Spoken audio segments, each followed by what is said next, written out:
ఎందుకోసం discuss చేస్తున్నట్టే diabetes కానీ hyper tension కానీ ఒబేసిటీ ఉన్న వాళ్ళకు బాడీలో ఉన్న వాటర్ ఏదైతే ఉంటుందో అది డిహైడ్రేట్ అవుతుంటుంది. అంటే మన తడి అనేది ఎండిపోతుంటుంది.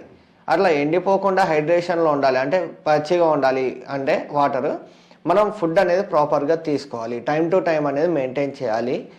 ఇంకోటి ఏంటంటే ఈ ఎండాకాలంలో ఎక్కువ బయట తిరగకుండా ఎక్కువ నీడలో ఉంటే బెటర్ అని చెప్పడం జరుగుతుంది వీళ్ళు. ఎందుకనంటే ఎప్పుడైతే ఒబేసిటీ ఉంటుందో వాళ్ళకు హెల్త్ కాంప్లికేషన్స్ కూడా రావడం జరుగుతుంది. In the form of diabetes కానీ పీసీఓడి, థైరాయిడ్, ఆర్థరైటిస్ ఇట్లా అనేక రకాల కాంప్లికేషన్స్ ఉంటాయి వాళ్ళకు.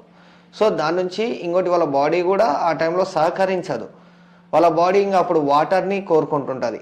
అందుకు వాళ్ళు ఎప్పుడు ఈ ఎండాకాలంలో ఎటు వెళ్ళినా ఎటు ట్రావెలింగ్ చేసినా వాళ్ళు పక్కలో ఒక వాటర్ బాటిల్ అనేది పక్కా పెట్టుకోవాలి.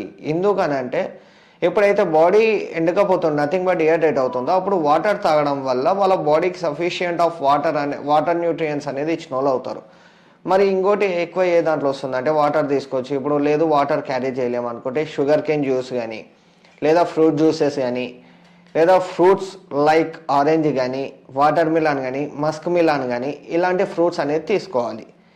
ఇంకోటి మనకు దీంట్లో చూసుకున్నట్టయితే మరి డయాబెటీస్ ఉన్న వాళ్ళు ఎలాంటి ఫ్రూట్స్ అవాయిడ్ చేయాలి ఎండాకాలంలో లేదా ఎలాంటి ఫ్రూట్స్ తీసుకోవచ్చు అంటే ఒకటి మనకు డయాబెటీస్ ఉన్న వాళ్ళు ముఖ్యంగా చూసుకున్నట్టయితే మ్యాంగో, బనానా, కస్టర్డ్ యాపిల్, చీకు, గ్రేప్స్ ఈ 5 ఫ్రూట్స్ కొంచెం అవాయిడ్ చేస్తూ వేరే ఏవన్నా తీసుకోవచ్చు.